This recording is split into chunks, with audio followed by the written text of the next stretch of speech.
पहले अध्याय का लास्ट श्लोक है। पहले अध्याय का 47वां श्लोक, गीता का फर्स्ट अध्याय श्लोक नंबर 47। श्लोक है, संजय उवाच एवमुक्त्वा अर्जुन संख्ये रथोपस्थ उपविशत् विसृज्य सशरं चापं शोक संविग्न मानसः। दोबारा एक बार श्लोक देखिए। एवं मुक्त्वा अर्जुन संख्ये रथोपस्थ उपाविशत् विसज्य सशरं चापम शोक संविग्न मानसः। इसका संधि विच्छेद है, एवं उक्त्वा अर्जुन संख्ये रथोपस्थ उपाविशत् विसृज्य सशरं चापम शोक संविग्न मानसः। दोबारा एक बार संधि विच्छेद देखते हैं। एवं उक्त्वा अर्जुन संख्ये रथोपस्थ उपाविशत् विसृज्य सशरं चापम शोक संविग्न मानसः। अर्थ देखते हैं अभी। एवं उक्त्वा अर्थात ऐसा कहकर, शोक संविग्न मानसः अर्थात शोक से व्याकुल हुए चित्त वाला, अर्जुन अर्थात अर्जुन,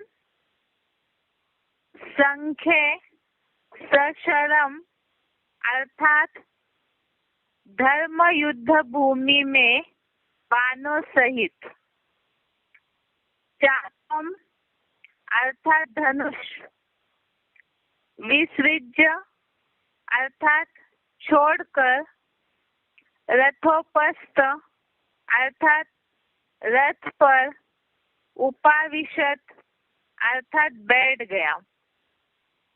एक बार दोबारा अर्थ देखते हैं।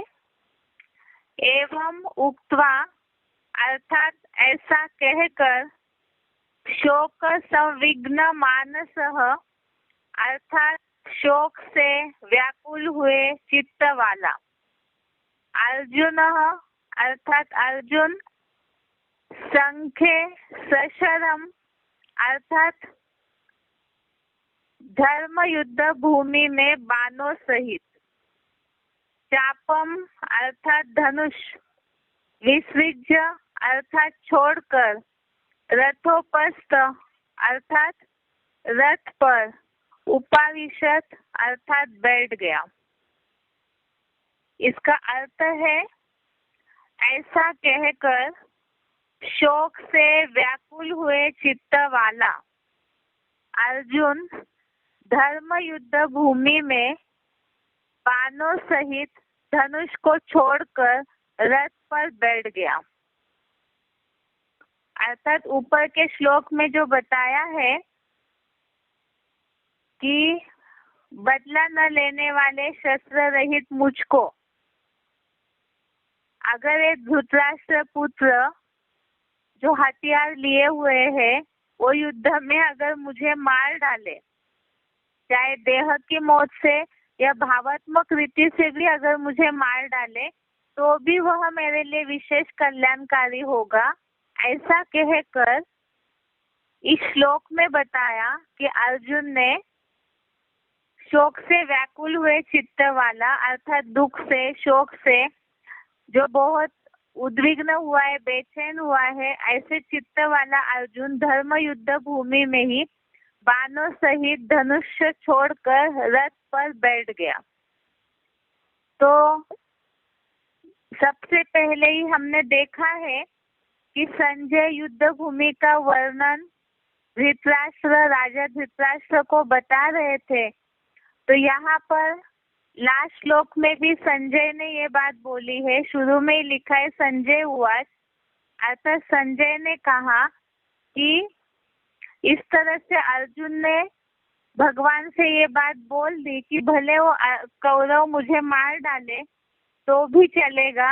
ऐसे कहकर शोक से व्याकुल हुए चित्त वाला अर्जुन धर्म युद्ध भूमि में बाणों सहित धनुष छोड़कर रथ पर बैठ गया, अर्थात हिम्मत हार के बैठ गए। अभी से एक बार क्लैरिफिकेशन सहित देखते हैं। ऐसा कहकर शोक से व्याकुल हुए चित्त वाला, मन बुद्धि से भ्रमित हुआ, शिथिल इंद्रियों वाला, अपनी आत्म स्थिति भूला हुआ अर्जुन धर्म युद्ध भूमि में ज्ञान बाणों सहित पुरुषार्थ रूपी धनुष को छोड़कर शरीर रूपी रथ पर हिम्मत हार के बैठ गया। ऐसा कहकर शोक से व्याकुल हुए चित्त वाला, मन बुद्धि से भ्रमित हुआ, शिथिल इंद्रियों वाला, अपनी आत्म स्थिति भूला हुआ अर्जुन धर्म युद्ध भूमि में ज्ञान बाणों सहित पुरुषार्थ रूपी धनुष को छोड़कर शरीर रूपी रथ पर हिम्मत हार के बैठ गया। इसका मतलब पहली बात तो बताई है, मन बुद्धि से भ्रमित हुआ। भ्रमित अर्थात कंफ्यूज हुआ है, उलझन में आया हुआ है। दूसरी बात शिथिल इंद्रियों वाला, अर्थात शांत हो गई, इंद्रियां ठंडी हो गई। ऊपर भी ये बात आई थी कि बुखार आने के कारण त्वचा दहक रही है, सारे अंग शिथिल हो रहे हैं। अर्थात युद्ध की बात को सोच करके अर्जुन की ये जो दशा हुई थी, यही शब्द फिर यहाँ आया है, शिथिल इंद्रियों वाला, अपनी आत्म स्थिति भूला हुआ, अर्थात देह भान में आया हुआ है। अर्जुन धर्म युद्ध भूमि में ज्ञान बाणों सहित, अर्थात ज्ञान के जो अस्त्र शस्त्र, ज्ञान बाण, इसके द्वारा ही धर्म युद्ध भूमि में धर्म अधर्म का, सत्य असत्य का युद्ध लड़ना है अर्जुन को। तो ज्ञान बाणों सहित अपना पुरुषार्थ रूपी धनुष छोड़कर, अर्थात जो युद्ध करना है असुरों के संहार का, असुरी गुणों के विनाश का, तो ऐसा पुरुषार्थ रूपी जो धनुष है, ज्ञान बाणों सहित वो धनुष छोड़कर शरीर रूपी रथ पर हिम्मत हार के बैठ गया। अर्थात पहले ही बताया कि मन बुद्धि कंफ्यूज हुई है, उलझी हुई है कि युद्ध करना चाहिए नहीं करना चाहिए। किस कारण से ऊपर ढेर सारे श्लोकों में यही बात आई, जो कल भी इस बात को समझा था हमने कि पहला अध्याय का नाम ही है अर्जुन विषाद योग। अर्थात जहाँ सबसे पहले धर्म युद्ध, सत्य असत्य का युद्ध शुरू हुआ है, तो उसी में ही देह के संबंधियों का भान आया, जो दैहिक गुरुजन है उनके प्रति भान आया अर्जुन को। और उसी के कारण मन शुरू से ही जितने भी पहले अध्याय में श्लोक बताए गए हैं, उन सब में ही अर्जुन के मन में देह के संबंधियों के प्रति जो मोह जागृत हो रहा है, तो उनके बुद्धि में जो सही ज्ञान की बात बैठनी चाहिए वो नहीं बैठ रही है कि ये वास्तव में कोई स्थूल हिंसा का युद्ध नहीं है। यहाँ तो जो मार्ग भटके हुए हैं, अधर्म के रास्ते पर चल रहे हैं, विदेशी विधर्मियों से प्रभावित होकर के जो कुल का नाश करने में, अपवित्रता के द्वारा सत्य सनातन धर्म की जो धारणाएं नष्ट की जा रही है, तो वो धारणाओं के कारण जहाँ पे सनातन कुल नाश होने जा रहा है, तो ऐसी स्थिति में अर्जुन इन उलझनों की स्थिति में युद्ध छोड़ने के लिए तैयार हो गया। ये भावनाएं मन में आ रही है कि भले विधर्मी दैहिक मौत से मारे या भावनात्मक रीति से मारे तो भी चलेगा, लेकिन हम उनका अकल्याण नहीं करेंगे, अर्थात हम उनको दुख नहीं देंगे, उनकी जो गलत धारणाएं हैं उनसे उनको छुड़ाएंगे नहीं। तो इस तरह की बातें मन में आ रही है क्योंकि देहभान जागृत हुआ है और इसी के कारण आत्मिक स्थिति भूल करके अर्जुन शरीर रूपी रथ पर हिम्मत हार के बैठ गया, अर्थात देहभान में आने के कारण पुरुषार्थ छोड़ करके पुरुषार्थ रूपी धनुष छोड़ दिया, अर्थात देहभान के कारण पुरुषार्थ ही छोड़ दिया, हिम्मत हार के देहभान में आकर के बैठ गया। पुरुषार्थ के प्रति जो उमंग उत्साह होना चाहिए वो उनके मन में नहीं आ रहा है। तो इसीलिए ही स्थूल युद्ध समझा है अर्जुन ने, तभी उनके मन में इतनी सारी उलझनें निर्माण हो रही है। अब ये तो हो गई यहाँ श्लोक में जिस तरह से बात बोली है। अब मुरलियों के अनुसार हम इस बात को समझते हैं जो शिव बाबा ने बोला है कि शिव बाबा भी जो गृहस्थी अर्जुन है उनको ही आकर के ज्ञान सुनाते हैं, और नंबरवार जो भी इस धर्म अधर्म के युद्ध में लड़ रहे हैं तो उन सबके लिए ही नंबरवार ऐसी स्थिति आती है, क्योंकि ज्यादातर जो बोला हुआ है बाबा ने मुरली में कि लौकिक संबंधियों से न कुछ पूछना है न उनकी मत पर चलना है, तो ऐसे समय में सभी के ही पुरुषार्थी जीवन में ये उलझन रहती है, क्योंकि शिव बाबा से या तो इतना अटूट स्नेह जुड़ा हुआ होना चाहिए, ज्ञान इतना गहरा बुद्धि में होना चाहिए। तो आत्मिक स्थिति के अनुसार अगर देखेंगे तो ज्ञान मार्ग में हिम्मत हारने की बात ही नहीं आएगी, क्योंकि यहाँ तो लौकिक संबंधी जो भी है वो तो कलयुग के हिसाब से ही मत देंगे। ज्यादातर बुद्धि में ये रहता है अज्ञानियों के कि ज्ञान में चलने से संबंधियों को छोड़ना पड़ता है, लेकिन वास्तव में यहाँ शिव बाबा तो किसी को भी छोड़ने के लिए नहीं बोल रहे हैं। जो गलत धारणाएं हैं, गलत मान्यताएं हैं, केवल उनको छोड़ने की बात आ रही है। और यहाँ तो शिव बाबा का लक्ष्य ही है वसुधैव कुटुंबकम बनाना, अर्थात सारी वसुधा को ही एक सूत्र में बांधा जा रहा है।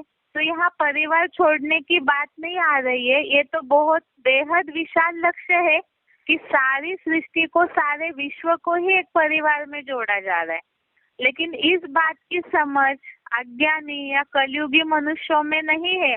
तो वो ज्ञान में चलने वालों के मन में जिस तरह की उलझनें निर्माण करते हैं कि रिश्ते नातों को छोड़ना पड़ेगा, संबंधियों को छोड़ना पड़ेगा, और ज्ञान में चलने वाले भी सही रीति से इस बात को न समझने के कारण, जैसे यहाँ अर्जुन की स्थिति बताई है कि वो भी शरीर रूपी रथ पर हिम्मत हार के बैठ गया, तो कहीं ना कहीं इन सब उलझनों के कारण पुरुषार्थी जीवन में उमंग उत्साह डाउन होता है।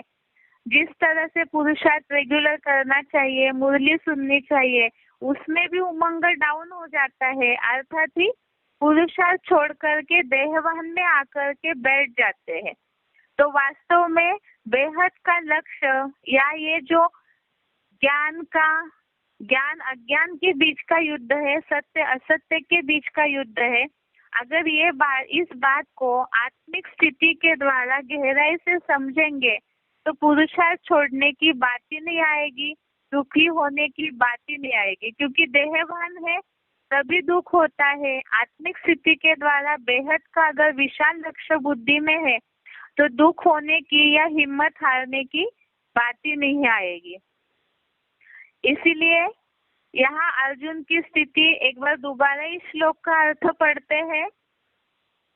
ऐसा कहकर शोक से व्याकुल हुए चित्त वाला मन बुद्धि से भ्रमित हुआ, शिथिल इंद्रियों वाला अपनी आत्मस्थिति भूला हुआ अर्जुन धर्म युद्ध भूमि में ज्ञान बाणों सहित पुरुषार्थ रूपी धनुष छोड़कर शरीर रूपी रथ पर हिम्मत हार के बैठ गया।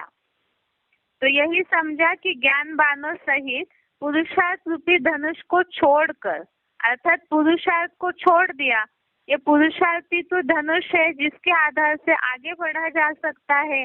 स्वर्ग का जो लक्ष्य दिया हुआ है इस युद्ध के बाद, युद्ध तो इसीलिए किया जा रहा है ताकि अनेक कुलों का, अनेक धर्मों का नाश होकर के एक सत्य सनातन धर्म की स्थापना हो। तो इसमें ही अगर ये पुरुषार्थ छोड़ दिया जाएगा, देहभान में हिम्मत आकर के बैठ जाएंगे, तो जिस तरह से प्राप्ति होनी चाहिए देहभानियों को वो प्राप्ति नहीं होगी, क्योंकि आत्मिक स्थिति के द्वारा ही ज्ञान मार्ग में प्राप्ति हो सकती है। तो ये है पहले अध्याय का अंतिम श्लोक, 47वां श्लोक। इसमें अर्जुन की स्थिति बताई हुई है सारी। एक बार इस श्लोक का उच्चारण सुनते हो और अर्थ। संजय उवाच एवमुक्त्वार्जुनः सङ्ख्ये रथोपस्थ उपाविशत् विसृज्य सशरं चापं शोकसंविघ्नमानसः। संजय ने बोला, ऐसा कहकर शोक से व्याकुल हुए चित्त वाला, मन बुद्धि से भ्रमित हुआ, शिथिल इंद्रियों वाला, अपनी आत्मस्थिति भूला हुआ अर्जुन धर्म युद्ध भूमि में ज्ञान बाणों सहित पुरुषार्थ रूपी धनुष को छोड़कर शरीर रूपी रथ पर हिम्मत हार के बैठ गया। संजय उवाच एवमुक्त्वार्जुनः सङ्ख्ये रथोपस्थ उपाविशत् विसृज्य सशरं चापं शोकसंविघ्नमानसः। संजय ने बोला, ऐसा कहकर शोक से व्याकुल हुए चित्त वाला, मन बुद्धि से भ्रमित हुआ, शिथिल इंद्रियों वाला, अपनी आत्मस्थिति भूला हुआ अर्जुन धर्म युद्ध भूमि में ज्ञान बाणों सहित पुरुषार्थ रूपी धनुष को छोड़कर शरीर रूपी रथ पर हिम्मत हार के बैठ गया।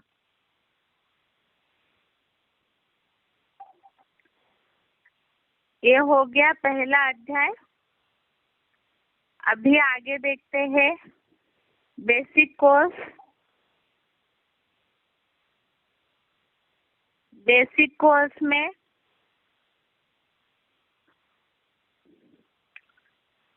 हमारा टॉपिक चल रहा था संस्कार। इसमें थोड़ा सा कल जो हमने समझा है उसको रिवाइज करते हैं।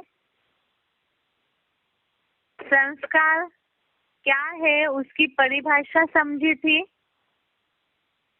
मन में जो संकल्प आता है उस पर बुद्धि फैसला करती है, निर्णय लेती है, परखती है, और उस समझ के आधार से बुद्धि ने जो निर्णय लिया है परखने के बाद फिर जो कर्म किया जाता है वो कर्मों का असर जो है वो मन बुद्धि पर छाप पड़ जाती है, जिसे ही संस्कार कहा जाता है।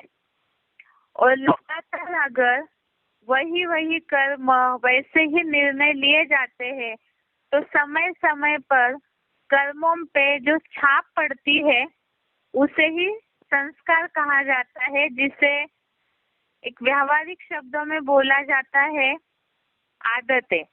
कर्मों पे जो लगातार की आदतें होती है, अब ये आदतें या ये जो संस्कार है इसी का ही मन बुद्धि पे कहीं ना कहीं लेप चढ़ जाता है, और वो जो लेप है जो असर बैठ जाता है वो संस्कार कहा जाता है। जैसे कि शरीर की इंद्रिया जो है, जितनी भी इंद्रिया है, ज्ञानेंद्रिया और कर्मेंद्रिया, और सारे ही अरस परस अल्टरनेट जरूरी है शरीर को कार्य करने के लिए।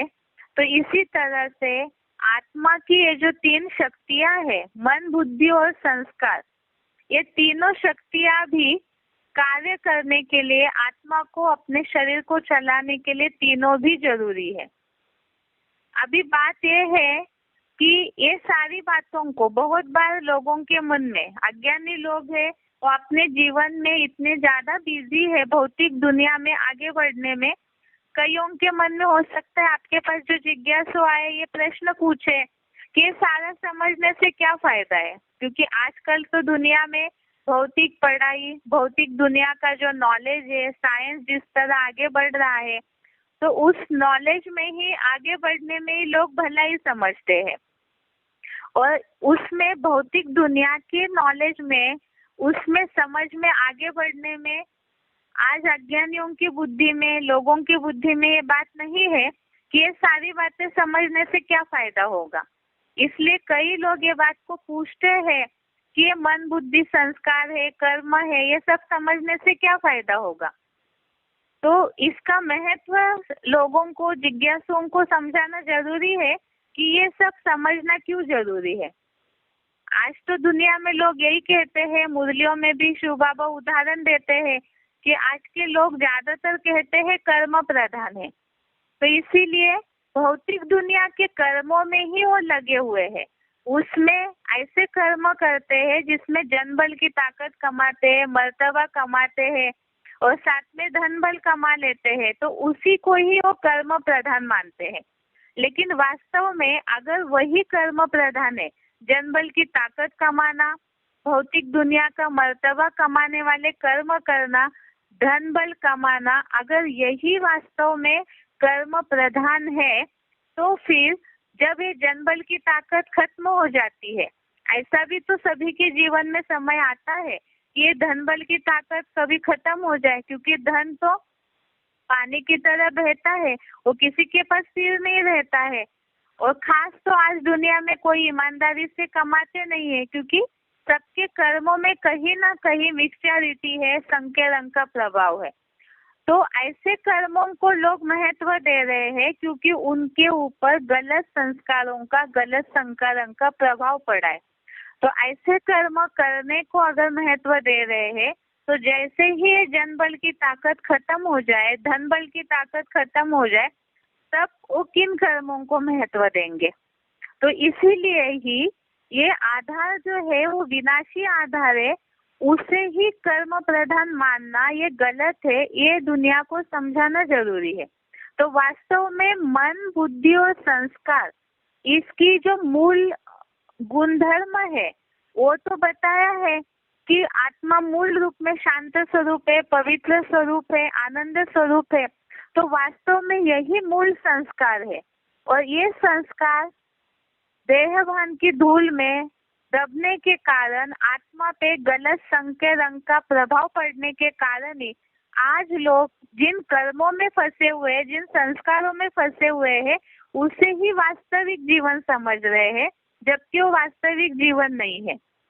तो इसीलिए ही ये जो लेपछेप चढ़ा हुआ है आत्मा पे गलत भावनाओं का, गलत मान्यताओं का, तो इसे हटाना जरूरी है। ये गलत संस्कार है, और ऐसे जो गलत संस्कारों का कर्म करते करते आत्मा पे प्रभाव पड़ जाता है, इसी के कारण ही मनुष्य आज दुखी हो रहे हैं।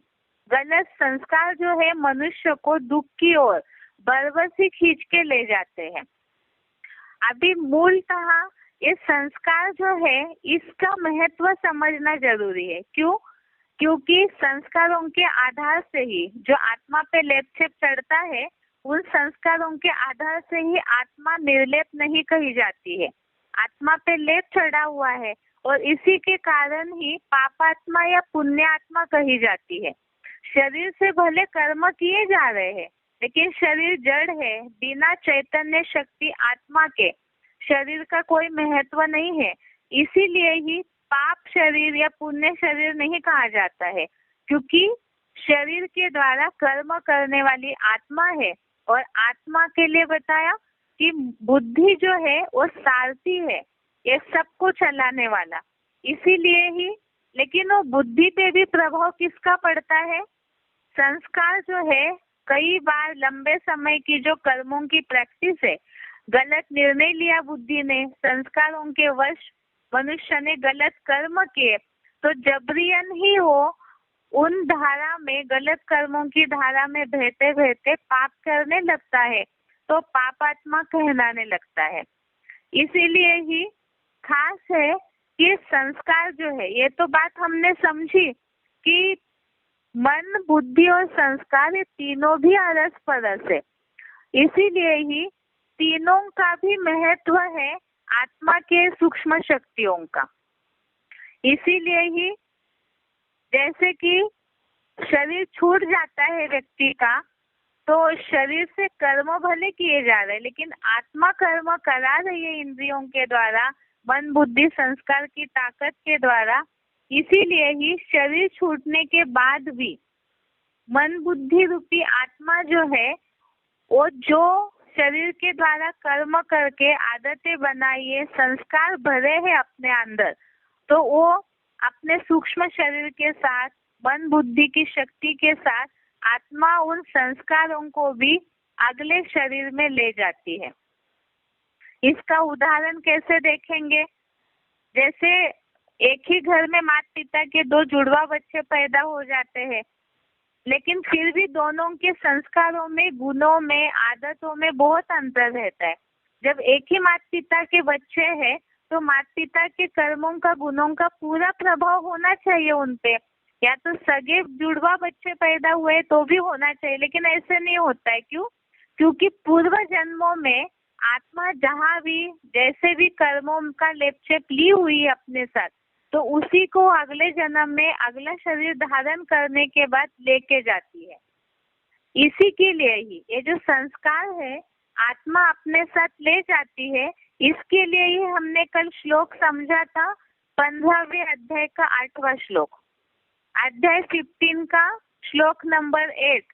इसमें गीता में भी इस बात को अच्छे से बताया है कि आत्मा अपने साथ संस्कारों का प्रभाव जो है वो ले जाती है, जिसका सिर्फ अर्थ देखते हैं कि जब पुरुषोत्तम संगम में परम ब्रह्मा के बुद्धि रूपी पेट में एकत्र अखंड योग ऊर्जा का अंश आत्मा ईश्वर या प्राण वायु ऊपर निकलता है और जब दूसरी देह के निर्जीव गर्भ को धारण करता है, तब जैसे अदर्शनीय वायु फूलों से सुगंधियों को दूर ले जाती है, वैसे ही प्राण वायु इन भिन्न योनिगत प्राणियों की अपरा प्रकृतिगत 23 तत्वों को लेकर जाता है। तो कल 23 तत्वों को भी हमने समझा है, इसके पहले भी समझा है। अर्थात इन 23 तत्वों के द्वारा जिस तरह से शरीर की इंद्रियों से कर्म करते हैं, तो उन्हीं संस्कारों को, जैसे वायु अदृश्य है लेकिन वो फूलों के सुगंध को ले जाती है, इसी तरह से आत्मा भी आंखों से दिखाई नहीं देती, लेकिन उसने जो मन बुद्धि संस्कारों के गुणधर्मों को धारण किया है वो अपने साथ ही दूसरे शरीर में जाकर के धारण करती है और अगले शरीर पे भी उसका प्रभाव दिखता है। इसीलिए बताया कि ये जो प्रभाव है मनुष्य के अगले जन्मों के कर्मों पर भी दिखाई जरूर देता है, जिसके लिए बताया कि जो पूर्व जन्म के संस्कार है और हर व्यक्ति की बुद्धि को कंट्रोल करते हैं। और संस्कार जो पक्का हो जाता है, कई बार गलत संग के रंग का प्रभाव इतना ज्यादा पड़ता है, ये संस्कार जब पक्का हो जाता है तो आदमी का, व्यक्ति का सोचना विचारना बंद हो जाता है। माना देहभान जन्म जन्मांतर का इतना प्रबल हो चुका है, जिसके लिए हम पहले भी समझे हैं मन बुद्धि के टॉपिक में, कि काम और क्रोध जो है इनसे रजोगुण तैयार होता है और ये संस्कार या ये गलत कर्म का प्रभाव प्रबल हो जाता है, जिससे बुद्धि नष्ट हो जाती है। और बुद्धि नष्ट हो जाती है तो आज की दुनिया का जो पतन हुआ है, आज दुनिया में जो भी गलत कर्म करने वाले कुछ हिंसक लोग दिखते हैं, कुछ ऐसी आदतें होती है। बचपन में अगर कोई छोटा बच्चा चोरी कर रहा है, उसको अगर माता पिता ने समय पे समझाया नहीं, तो बड़ा होकर के वही कुछ बड़ा गुनहगार अपराधी बन जाता है। और जब वो ऐसा अपराधी बन जाएगा तो उससे क्या होगा? बचपन से ही अगर उसकी आदतों को सुधारा जाता तो बड़े होकर के उसके मन पे ये प्रभाव जो हटना चाहिए कि वो अपराधी है, गलत कर रहा है, वो प्रभाव नहीं हटता है, क्योंकि शुरू से संस्कारों को सुधारा नहीं गया है। तो इसी तरह से ये संस्कार जो है पक्के हो जाते हैं। ये तो हो गया दुनियावी उदाहरण है, लेकिन यहाँ पर तो कलयुग के अंत में आकर के सबकी ही आत्मा इतनी तामसी बन चुकी है कि सभी के ऊपर ही संग के रंग के कारण कुछ न कुछ ऐसे कड़े संस्कारों का प्रभाव होता है, जिसे हमने समझा है बुद्धि के टॉपिक में तामसी बुद्धि, तामसी ज्ञान और तामसी कर्म। उनकी अलग अलग विशेषताएं भी हमने गुणधर्म समझे हैं कि कैसे पहचाना जाएगा तामसी बुद्धि क्या है, तामसी कर्म क्या है, तामसी ज्ञान क्या है। तो वो कड़े संस्कार जो बन चुके हैं मनुष्यों के, इसे कैसे सुधारा जाएगा। जैसे अभी अभी इस बात को हमने समझा था कि आज मनुष्य ये समझते हैं कि कर्म करना है, उनके बुद्धि में वो संस्कार पक्का हो गया लोगों से बातचीत करके संग के रंग से। दुनिया में भौतिकता का इतना ज्यादा प्रभाव है कि लोग यही सोचते कि हम जो कर रहे वही सही है, क्योंकि उनके वो संस्कार कड़े हो गए हैं तो उनको उसमें गलत दिखाई नहीं देगा, दोष दिखाई नहीं देगा। लेकिन इस बात को समझना जरूरी है कि दुनिया में रोटी कपड़ा मकान के लिए ही केवल संकुचित भावना से, सीमित भावना से कर्म करना, ये संस्कार जो लोगों के अंदर पक्का हुआ है, तो इसे ही जैसे हम देखते हैं जानवर है, जानवर भी अपने खाने पीने का प्रबंध करते, अपने रहने का प्रबंध करते, लेकिन उनमें वो समझ शक्ति नहीं है कि हमें दुनिया का कल्याण करना है, हमारे कर्मों से वाइब्रेशन खराब हो रहे हैं, ये दुनिया नरक बनी है। ये समझ जानवरों में बिल्कुल भी नहीं रहती है। लेकिन मनुष्य, उन पे भी इसी संस्कारों का असर हुआ है, वो भी केवल अपने लिए ही जी रहे हैं। तो ऐसे जो कड़े संस्कार है, गलत मान्यताएं हैं जो लोगों में बैठी हुई है, उसे कैसे हटाया जाए। या तो ज्ञान में चलते चलते भी बहुत ऐसे, जैसे जिज्ञासुओं से भी ये पूछा जा सकता है कि इतना सारा मन की समझ ले ली हमने कि मन को कंट्रोल करना है, चंचलता खत्म करनी है, बुद्धि के ऊपर जो आवरण ढका हुआ है गंदे कर्मों का, उसे हटाना है। तो इतनी सारी श्रीमत की समझ मिली हमें, ज्ञानदाता की भी समझ मिली। इतना होने के बावजूद भी क्या कर्म सुधर रहे हैं मनुष्यों के? नहीं सुधर रहे हैं, क्योंकि ये संस्कार जो है वो पक्के हो चुके हैं। अब ये संस्कारों को कैसे सुधारा जाएगा? जो बताया है कि काम क्रोध 5 विकारों का जो असर गलत संस्कार बैठे हुए हैं, इन संस्कारों को सुधारने का क्या उपाय है। अब आज देखते हैं हम इसे ही कि इन कड़े संस्कारों को सुधारा जा सकता है या नहीं। तो ये तो हमने मूल्यों के आधार से समझा है। लोग कई बार इस मान्यता में अटके हुए हैं भौतिक दुनिया के कि नहीं, जो आदतें हो चुकी है उसे सुधारना बहुत मुश्किल है। लेकिन शिव बाबा तो यहाँ बताते हैं, गीता में भी ऐसी बातें आई हुई है जिस आधार से हम इस बात को समझ सकते हैं कि इन सारे कड़े संस्कारों को सुधारा जा सकता है। संस्कार कड़े बने क्यों? इसे हमने समझा कि संग के रंग के कारण गलत मान्यताओं का प्रभाव बैठा हुआ है, इसी के कारण संस्कार गलत हुए हैं। अब उस प्रभाव को हटाने के लिए क्या करना है? अनेकों के संग से हमारे संस्कार कड़े गलत हुए हैं, आत्मा पापात्मा बनी है। अब इसके अगर उल्टा करते हैं तो हमारे संस्कारों में बदलाव आएगा। अब इससे पहले मुरली के आधार से समझते हैं हम। ये पॉइंट है सच्ची गीता खंड 2 का। इसमें ये बात समझ सकते हैं हम कि संस्कारों को कैसे सुधारा जाता है। मुरली तारीख है 15/5/69। मुरली डेट 15 मई 69।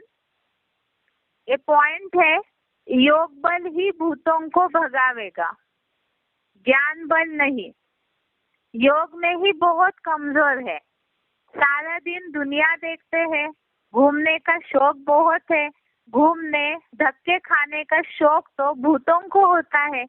भूतों को भगाने का एक ही रास्ता है, बाप की याद से भूत भागते जावेंगे। तो यहाँ कड़े संस्कारों को सुधारने का ये उपाय बताया है। यहाँ भूत बोला है क्यों? क्योंकि 5 विकारों के असर जो मन बुद्धि पे हुआ है, जिस कारण से हमारे संस्कार गलत हुए हैं, तो 5 विकारों को ही तो भूत बोला है। देह अभिमान को भी भूत बोला हुआ है। तो इन भूतों को भगाने का रास्ता बताया है बाप की याद, अर्थात कड़े संस्कारों को सुधारने का रास्ता है बाप की याद। अभी दूसरा पॉइंट देखते हैं। मुरली तारीख है 20/3/70। मुरली डेट है 20 मार्च 70। पॉइंट है बाप के साथ योग रखे तो बुद्धि में रोशनी आवे। योग में नहीं रहने से अंधियारा ही रहता है। इसलिए बच्चों को बाप कहते हैं जितना योग में रहेंगे उतना लाइट बढ़ती जाएगी। याद से आत्मा पवित्र बनती है, लाइट बढ़ती जाती है।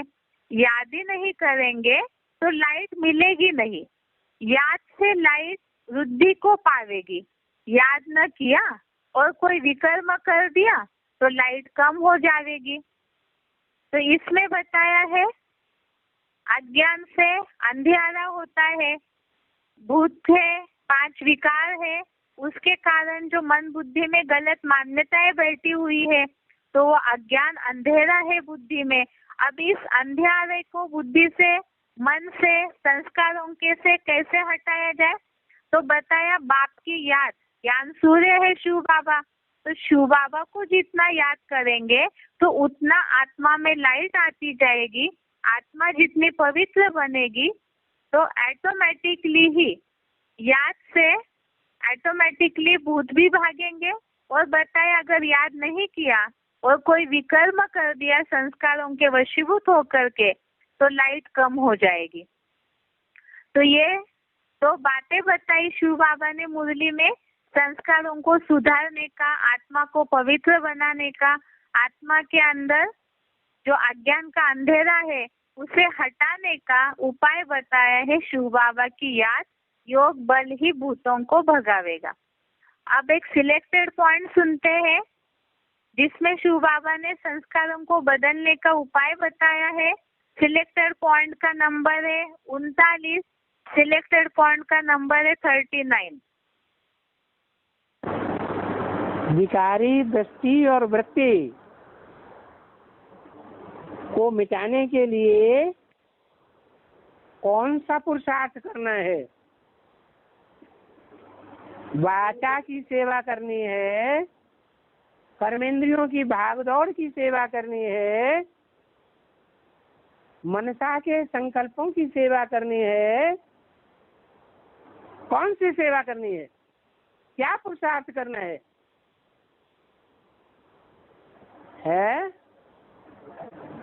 हाँ, किसको याद करना है?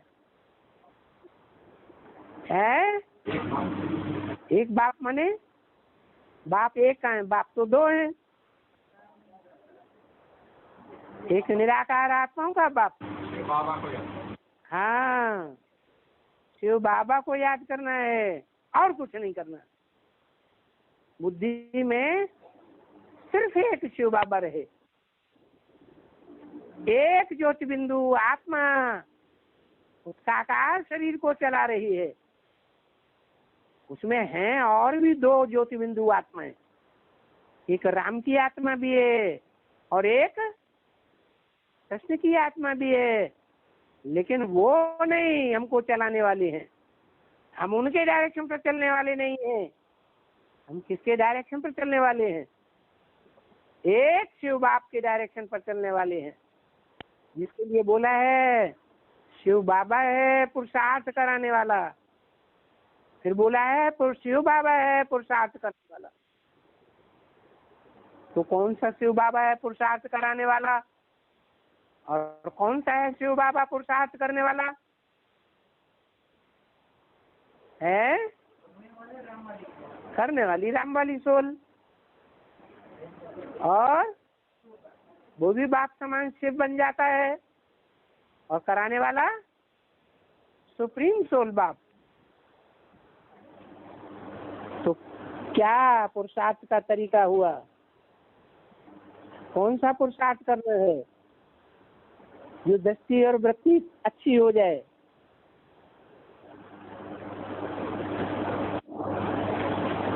विकारी दृष्टि को मिटाने का सबसे अच्छा पुरुषार्थ कौन सा? अरे अभी तो बताया भाई ने, हैं? हाँ, शिव बाबा की याद में रहना और कुछ नहीं। मनसा के, वृत्ति के वाइब्रेशन अच्छे और बुरे चलाने से भी कोई फायदा नहीं, वो भी धीमी गति से पुरुषार्थ होगा। मनसा से श्रेष्ठ संकल्प चलाए, वो भी तीव्र पुरुषार्थ नहीं। मनन चिंतन मंथन किया, वो भी तीव्र पुरुषार्थ नहीं। वो ज्ञान है, ज्ञान विशेष है, लेकिन ज्ञानात् ध्यानम विशेषते, ज्ञान से भी ध्यान विशेष है। ध्यान माने याद।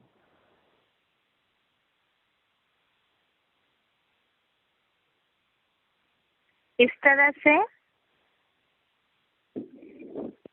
अभी सिलेक्टेड पॉइंट में भी हमने समझा है कि याद से ही विकर्म विनाश होते हैं, ज्ञान का बल भी नहीं, लेकिन खास तो याद। तो ये रहस्य है, संग के रंग की बलिहारी है। अनेकों के संग के रंग के कारण ही आत्मा में विकारों के संस्कार पक्के हुए हैं, और इन विकारों के संस्कार, देहभान के संस्कारों के कारण ही आत्मा अज्ञान अंधेरे में फंसी हुई है। तो इसीलिए एक शिव बाबा का संग जितना करेंगे, जितना शिव बाबा की अव्यभिचारी याद होगी, तो उस अव्यभिचारी याद के द्वारा जो संग का रंग आत्मा में चढ़ा हुआ है, गलत मान्यताओं का, अनेकों के वाइब्रेशंस का, विचारों का, तो वो संग का रंग हटते ही ऑटोमेटिकली ही जो कड़े संस्कार है वो बदलते जाएंगे। अब इसके लिए ही गीता में भी शिव बाबा ने, भगवान ने क्या बताया है अर्जुन को, इसे देखते हैं। सबसे पहले है, जैसे हमने इसके पहले भी श्लोक देखे हैं, अर्जुन ने पूछा है भगवान से कि किसकी प्रेरणा से ये पाप करता है आत्मा। तीसरे अध्याय का 36वां श्लोक, अध्याय 3 श्लोक नंबर 36 में इस बात को पूछा है कि किसकी प्रेरणा से आत्मा पाप करती है। तो उसमें जवाब दिया है 37 श्लोक में। तीसरा अध्याय का 37वां श्लोक, अध्याय 3 श्लोक नंबर 37 में इस बात का जवाब दिया है कि काम और क्रोध के कारण ही वास्तव में पाप होता है। तो काम विकार को ही चोर डकैत बोला है, महापापी बोला हुआ है। इसके कारण ही आत्मा में जन्म जन्मांतर के विकर्म या पाप कर्म का संस्कार भरा हुआ है, और ये जो संस्कार है वो याद से ही भस्म हो सकते हैं। अब इसके लिए ही गीता में क्या बताया है वो देखते हैं। ये श्लोक हम इसके पहले भी समझ चुके हैं, कई बार इसका उल्लेख आता है गीता में। श्लोक नंबर है 18वें अध्याय का 66वां श्लोक, अध्याय 18 श्लोक नंबर 66। इसमें ये बात आई है कि संग के रंग से कैसे मुक्त हो सकते हैं, पापों से कैसे मुक्त हो सकते हैं। श्लोक है 18वें अध्याय का 66वां श्लोक। श्लोक है, सर्वधर्मान् परित्यज्य मामेकं शरणं व्रज, अहं त्वा सर्व पापेभ्यो मोक्षयिष्यामि मा शुचः। सर्वधर्मान् परित्यज्य मामेकं शरणं व्रज, अहं त्वा सर्व पापेभ्यो मोक्षयिष्यामि मा शुचः। अर्थ है, सब धर्मों को पूरा ही त्याग कर मुझ एक की शरण में जा, मैं तुझे सब पापों से मुक्त कर दूंगा, शोक मत कर। अर्थात इसमें ये बात आई है कि संग का रंग किस कारण चढ़ा, अनेक धर्मों की, अनेक धारणाओं की, अनेक मान्यताओं को बुद्धि ने सही निर्णय न करके सबकी मान्यताओं को अपने अंदर धारण कर लिया। और ऐसी धारणाओं को जब पूरा त्यागेंगे, उसके लिए जरूरी क्या है? सबसे पहले शिव बाबा के प्रति अटल निश्चय बुद्धि होना। जब इस बात की पूरी पहचान हो, गहरा नॉलेज हो, शिव बाबा के साकार पाठ के प्रति पूरा गहरा निश्चय बुद्धि हो, तभी सब धर्मों को त्याग पाएंगे और सारे देहधारियों की मान्यताओं को त्याग कर एक शिव बाबा की शरण में जा। तब मैं तुझे, अर्थात भगवान ये बात बोल रहे अर्जुन से कि मैं तुझे सब पापों से मुक्त कर दूंगा। अब इसे क्लैरिफिकेशन सहित देखते हैं। सब हिंदू मुसलमान आदि धर्मों को पूरा ही त्याग कर मुझ अल्लाह अव्वल दिन माने गए एक शिव बाबा की शरण में आ जा। मैं तुझे धर्म रक्षार्थ हिंसा के पूर्वकृत सब पापों से मुक्त कर दूंगा। तो शोक मत कर कि धर्मी विधर्मी अधर्मी सब बेमौत मरेंगे।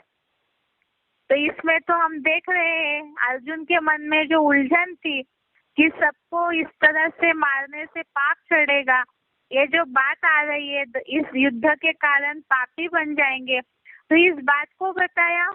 साथ साथ ही ये जो अनेक धर्मों की मान्यताओं के कारण बुद्धि में गलत फहमियां, अनेक गलत धारणाएं बैठी हुई है, तो उसे छोड़ना है।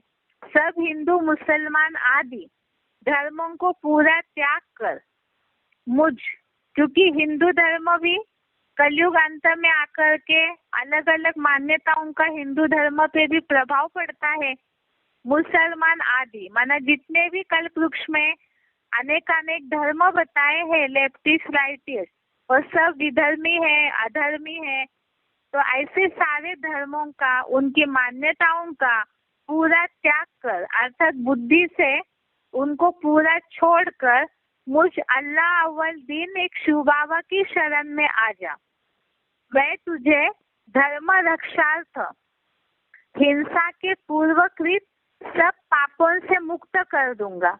अर्थात ये जो धर्म अधर्म का युद्ध है, इसमें ये जो भावना बैठी है अर्जुन के मन में कि इस तरह से पाप चढ़ेगा या तो किसी को दुख देने से पाप चढ़ेगा, तो ऐसी जो भी है पाप, या तो ये जो भी जन्म जन्मांतर के पाप होते आए हैं गलत मान्यताओं के कारण, तो शिव बाबा की शरण में आ जा। अर्थात शिव बाबा से पूरा योग लगाएंगे, अपने मन बुद्धि को पूरा उनमें जोड़ेंगे, क्योंकि शरण में जाना अर्थात बुद्धि का योग पूरा अनेकों से हटा के शिव बाबा से लगाएंगे, तो सब पापों से मुक्त कर दूंगा, तू शोक मत कर।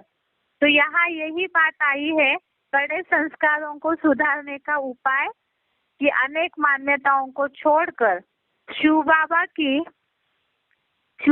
से जुड़ेंगे, उनका संग का रंग लेंगे, बिल्कुल अव्यभिचारी याद करेंगे, तो ऑटोमेटिकली ही जो गलत कर्म हो चुके हैं, गलत संस्कार पड़ चुके हैं, उन पापों से भी मुक्त होंगे। और साथ में जो नई दुनिया के संस्कार है वो भी अपने आप आत्मा में भरते जाएंगे, क्योंकि ये बात तो मुरली में भी बोली है कि याद से दैवी गुणों की धारणा स्वतः ही आते जाती है। अब इसके लिए याद से ही पाप कर्म भस्म होते हैं, विकर्म विनाश होते हैं, गलत संस्कारों का नाश हो जाएगा, गलत मान्यताएं गलत कर्मों का प्रभाव हट जाएगा मन बुद्धि से। इसके लिए मुरली में शिव बाबा ने क्या बताया है इसे समझते हैं। इसके लिए कुछ मुरली पॉइंट्स दिए हुए हैं, उसे देखते हैं एक बार।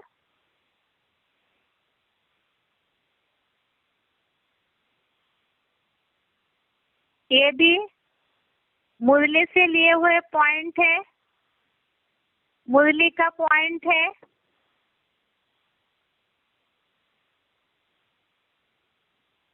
पहला मुरली तारीख है 15/4/68, मुरली डेट 15 अप्रैल 68। पॉइंट है, जब तक बाप को परमात्मा समझकर याद नहीं करेंगे तो पवित्र कैसे बनेंगे? इस पर बच्चों को बहुत अंतर्मुख हो याद का अभ्यास सीखना है। अंतर्मुख हो अर्थात मन में भी जो संकल्प चलते हैं, वाचा से भी बात न करें और मन के संकल्पों को भी पूरा एकाग्र करके जितना याद करेंगे शिव बाबा को तो उतना ही पवित्र बनते जाएंगे। दूसरा मुरली का पॉइंट है, मुरली तारीख है 21/2/68, मुरली डेट 21 फरवरी 68। पॉइंट है, बाप की याद में रहने से ही जंक निकलती जाएगी। अगला पॉइंट है, मुरली तारीख 8/7/65, मुरली डेट 8 जुलाई 65। पॉइंट है, ऊंच से ऊंच एक बाप को ही याद करना है। कितना कड़ा फरमान है, बच्चे मामे कम याद करो। देहधारी को याद किया तो उनकी याद से फिर तुमको पुनर्जन्म लेना पड़ेगा। तुम्हारी याद की यात्रा ठहर जाएगी, विकर्म विनाश नहीं होंगे, बहुत घाटा पड़ेगा। देहधारी को याद करने से तुम्हें पुनर्जन्म लेना पड़ेगा, इसलिए कड़ा फरमान है कि मामे कम याद करो। तो गीता में भी इस बात को बार बार रिपीट किया है। अगर गीता को गौर से पढ़ा है तो उसमें बात आती है, मामे मुझे को याद करो, मेरी शरण में आ जाओ, मेरे लिए अर्पण करो, मेरे लिए कर्म करो, मन मना भव। इस तरह की जो भी बातें गीता में आई हुई है और यही बातों को शिव बाबा भी मुरली में बताते हैं कि जितना शिव बाबा से जुड़ेंगे तो उतना ही अनेक देहधारियों का जो संग लिया हुआ है, वो जो कड़े संस्कार कर्म में पड़े हुए हैं वो हटते जाएंगे। अब इसके लिए आगे वार्तालाप का पॉइंट है एक, इसमें बताया हुआ है। वार्तालाप का नंबर है 789। वार्तालाप का नंबर है 789। इसमें प्रश्न पूछा है, बाबा कड़े संस्कारों को हटाने के लिए क्या करना होगा? तो शिव बाबा ने इसका जवाब दिया है, याद करना है। याद के बगैर तो कड़क संस्कार हट नहीं सकते। किसी की हत्या करने की आदत है, जैसे चीनी लोग है ना, कीड़े मकोड़े यूं ही मार देते हैं, उन्हें कुछ अंदर आता नहीं तो उनकी आदत हो गई ना, अभ्यास पक्का हो गया। कसाई है, रोज काटता रहता है तो उसको अंदर कुछ भी आता नहीं। बड़े बड़े डकैत होते हैं, रोज गोलियों से भूनते रहते हैं। आतंकवादी होते हैं, रोज हत्याएं करते रहते हैं, तो उनके कड़े संस्कार पड़ गए। अब वो कड़े संस्कार कैसे खत्म होंगे? और कोई तरीका हो सकता है? सिवाय याद के और कोई तरीका नहीं है कड़क संस्कारों को खत्म करने का। और एक वार्तालाप का पॉइंट है, वार्तालाप का नंबर है 1736। वार्तालाप का नंबर है 1736। इसमें भी ये प्रश्न पूछा है, बाबा अपने कड़े संस्कारों को मिटाने के लिए क्या पुरुषार्थ करें? शिव बाबा ने जवाब दिया है, याद अग्नि। लोहा बहुत कड़क होता है, अग्नि में डालो तो ढीला हो जाता है, बह जाता है। एक की याद की अग्नि में डाल दो। अर्थात यहाँ पे हम सृष्टि चक्र के चित्र में भी इस बात को समझते हैं कि द्वापर युग से आते आते आत्मा जब रजोगुनी बन जाती है, कॉपर जैसी बन जाती है, कलयुग में आके आत्मा लोहे की तरह कड़क हो जाती है।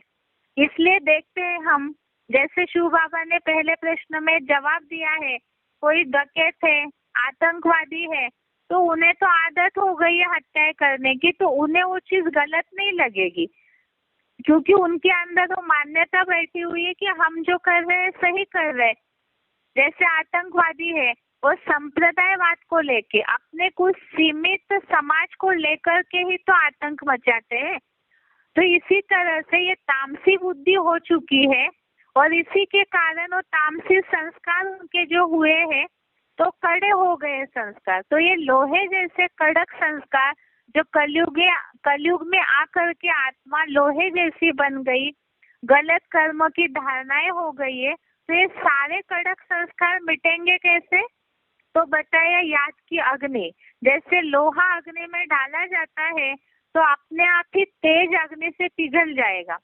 तो ऐसे ही एक शिव बाबा से जितना मन बुद्धि का योग जुड़ेगा तो मन बुद्धि के अंदर जो गलत मान्यताएं, गलत धारणाएं बैठी हुई है वो अपने आप ही योग की अग्नि में, याद की अग्नि में पिघल जाएगी और आत्मा सतो प्रधान सात्विक बनती जाएगी।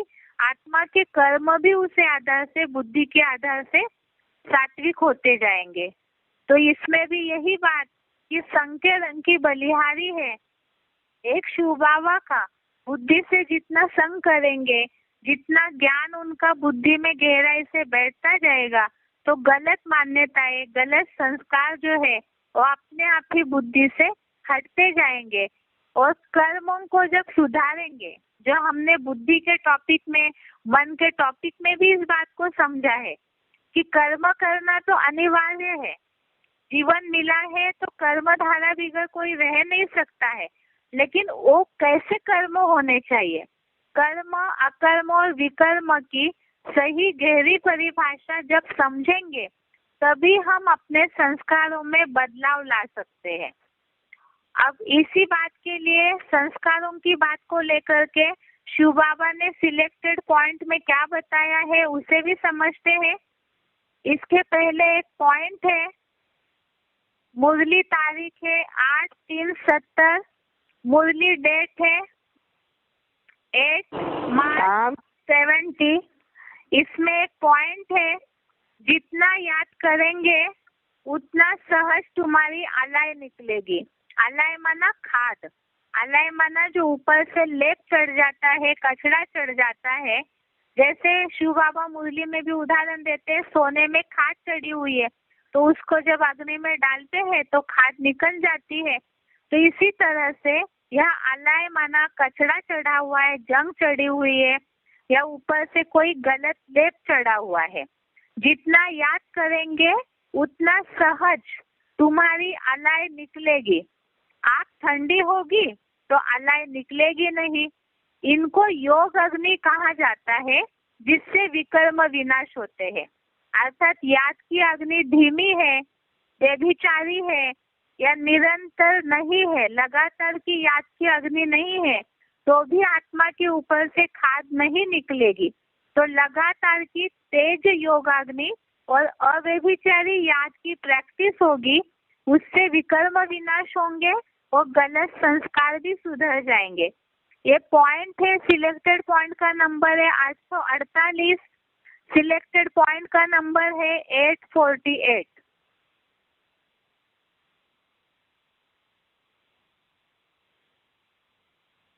की जो चीज नहीं होती है उसको आग में जलाया जाता है। कचड़े को आग में जलाते हैं ना, तो अभी तुम्हारी मन बुद्धि को ये आत्मा कहते हैं। ये पतित आत्मा जैसे कि योग अग्नि में जलती है, तपाई जाती है। दुनिया में तो कोई चीज काम की नहीं है। अभी मनुष्य मात्र को आग लगनी है तो सारे भंभोर को आग लगेगी।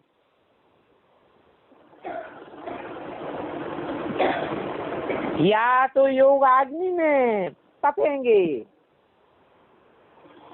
और योग अग्नि में नहीं तपेंगे तो स्थूल आग में तपना पड़ेगा। भस्म हो जाएंगे।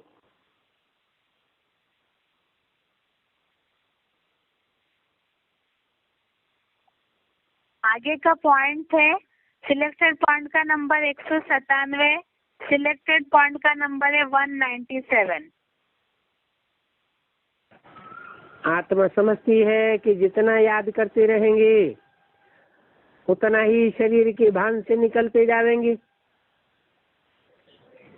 जैसे सर्प का मिसाल देते हैं, मिसाल तो जो भी देते हैं उसमें जरूर कुछ रहस्य होते हैं। तुम जानते हो हम शरीर छोड़ करके वापस चले जाएंगे और फिर आवेंगे, ये बातें और कोई की बुद्धि में है नहीं। कोई ऐसी गारंटी नहीं देते हैं कि इस याद से तुम्हारे विकर्म विनाश होंगे। ऐसी बातें कोई भी सुनाते नहीं है। तुम बच्चे जानते हो हमारी अभी वापस जाने की जर्नी है।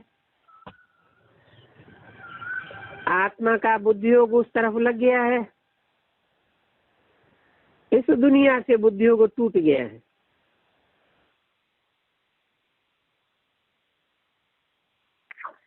इस तरह से हमने आज संस्कारों के लिए समझा है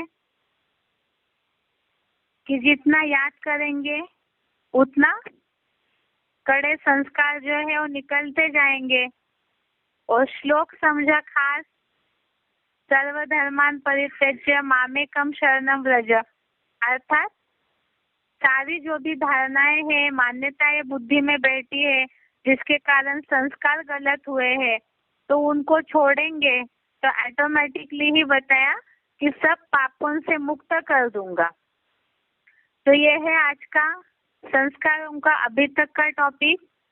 आगे और देखेंगे कि किस तरह से इन कड़े संस्कारों को बदलने के और क्या उपाय है, ये कल समझते हैं। आज के लिए यहाँ तक ही। ओम शांति।